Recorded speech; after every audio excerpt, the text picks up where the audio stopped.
Marco Polo découvre la Chine. Guillaume de Rubruck, un moine franciscain, atteint le premier la cour du Grand Khan entre 1253 et 1254 et fait un récit détaillé de son voyage. Dans la première moitié du XIIIe siècle, les Mongols avaient fait trembler l'Europe. Le fils de Gengis Khan avait pris Moscou en 1238, s'était emparé de Kiev et Zagreb, avait envahi la Pologne et menacé Vienne. Mais les problèmes de succession qui suivent sa mort provoquent le repli des Mongols en Asie centrale.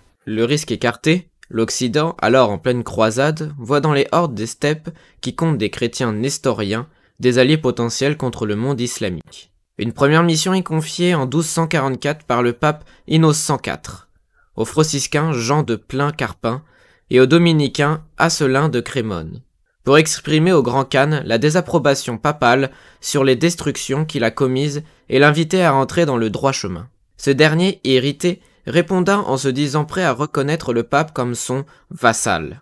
Néanmoins, une alliance avec les Francs est évoquée. En 1246, alors que Louis IX est à Chypre, où il dirige la première croisade, un envoyé mongol lui propose une action militaire commune. Les chrétiens attaqueraient les sultans du Caire tandis que les Mongols se lanceraient à l'assaut du califat de Bagdad. Mais lorsque la délégation du dominicain André de Longjumeau arrive à la cour du Grand Khan, celui-ci vient de mourir, et tout est à recommencer. Le moine cependant constate que de nombreux nestoriens entourent le souverain et annonce que la femme du nouvel empereur serait chrétienne. Saint Louis décide d'envoyer une nouvelle ambassade, qu'il confie au frère Guillaume de Rubruck. Le roi ne souhaite pas une mission trop officielle.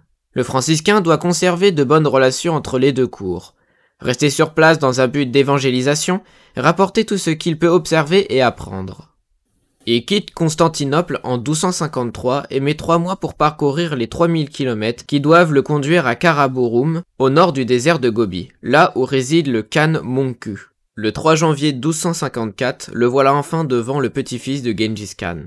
Il entre à ses côtés dans Karakorum, une première pour une ambassade occidentale. L'accueil est chaleureux et Guillaume de Rubruck peut constater la présence et l'importance de la communauté chrétienne nestorienne, hérésie qui avait atteint en l'Asie en 5e siècle. Ces adeptes, bien qu'ayant mauvaise réputation, occupent les fonctions d'interprètes, de fonctionnaires, de ministres, de précepteurs.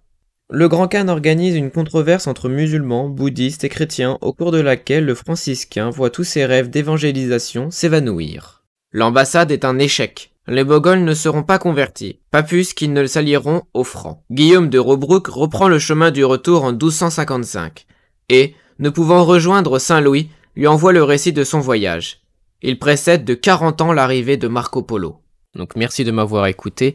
Je reviens après plus d'1 an d'absence sur la chaîne avec cette petite série qui va, j'espère, durer le plus longtemps possible, qui va être que de l'audio, donc juste à écouter, assez courte dans l'ensemble.